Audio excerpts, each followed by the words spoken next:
जब कुछ नहीं आता तो कहीं से कुछ भी नहीं आता है, और जब आता है तो हर जगह से सब कुछ आता है। वो कहते हैं ना, ऊपर वाला जब भी देता देता छप्पड़ फाड़ के। वैसा ही आजकल फिल्मी दुनिया में हो रहा है। एक के बाद एक फिल्म, एक के बाद एक टीजर रिलीज, किसी का पोस्टर आया तो किसी के गाने आएंगे, कोई शुभ मुहूर्त निकाल रहा है तो कोई डेट अनाउंसमेंट कर रहा है। कुछ दिनों पहले हुई पुष्पा 2 की डेट अनाउंसमेंट, जो आने वाली है आने वाले साल के रिपब्लिक डे पर। लेकिन इस दिन बॉलीवुड की बड़ी फिल्म सिंघम अगेन भी आ रही है, जो कॉप यूनिवर्स की 5वीं और सबसे अहम फिल्म है। और कुछ दिनों पहले हुई एक और अनाउंसमेंट कि प्रभास की सालार पोस्टपोन हो गई थी, लेकिन अब आ रही है 22 दिसंबर पर। और इस दिन पर पहले से ही शाहरुख खान की डंकी आने वाली है, जिसने 1 साल पहले ही अपनी डेट फिक्स कर ली थी। और इस अनाउंसमेंट के बाद से शुरू हो गया साउथ वर्सेस बॉलीवुड।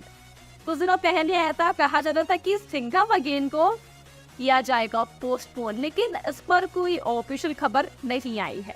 और अब जब डंकी को भी साउथ की बड़ी फिल्म के साथ यानी कि सालार के साथ रिलीज किया जा रहा है और राजकुमार हिरानी अपनी फिल्म को पोस्टपोन नहीं कर रहे हैं, तो रोहित शेट्टी भी फिलहाल कोई एक्शन नहीं लेने वाले हैं। और पहले इस क्लास को देखेंगे कि क्या क्या होता है और ऑडियंस क्या रिस्पॉन्स देती है, उसे समझेंगे, फिर ही अपनी रिलीज डेट को आगे पीछे कुछ करेंगे।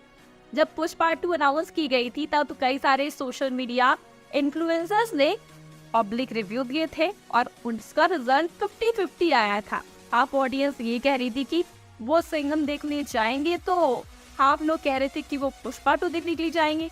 अब इनमें से कुछ ऐसी भी मूवी लवर्स होंगे जो दोनों ही देखने जाएंगे, उन्हें कोई फर्क नहीं पड़ता ये पुष्पा है या फिर सिंघम है। तो डंकी और सालार अभी भी जनरल में अलग है, लेकिन पुष्पा 2 और सिंघम अगेन दोनों ही एक्शन फिल्में हैं। एक अगर स्मगलर है तो दूसरा स्मगलर्स और गुंडों को पकड़ने वाला सुपर कॉप है। दोनों में ही एक्शन की पूरी गारंटी है और दोनों की ही कहानी काफी सारी मिस्ट्रीज और ट्विस्ट के साथ लोडेड है। इसलिए होने को तो भाई कुछ भी हो सकता है ना, लेकिन अगर सेम डे पे 2 बड़ी फिल्में आएंगी तो दोनों को ही बहुत नुकसान झेलना पड़ेगा।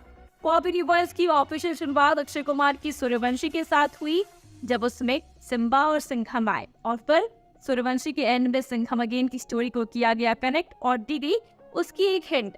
साथ ही सूर्यवंशी में ही विलन रहे जैकी श्रॉफ इस फिल्म में भी एज विलन लौट रहे हैं और उनका साथ देने के लिए अर्जुन कपूर आ रहे हैं, और इसीलिए उन्होंने कर लिया है सिंघम अगेन की कास्ट को ज्वाइन, जो थोड़ा सा डाउटफुल है, लेकिन अभी भी ऑफिशियल अनाउंसमेंट होना बाकी है। तो आपके हिसाब से कौन जीतेगा ये क्लैश, हमें कमेंट्स में जरूर बताएं। साथ ही वीडियो अच्छी लगी हो तो वीडियो को लाइक और शेयर करें।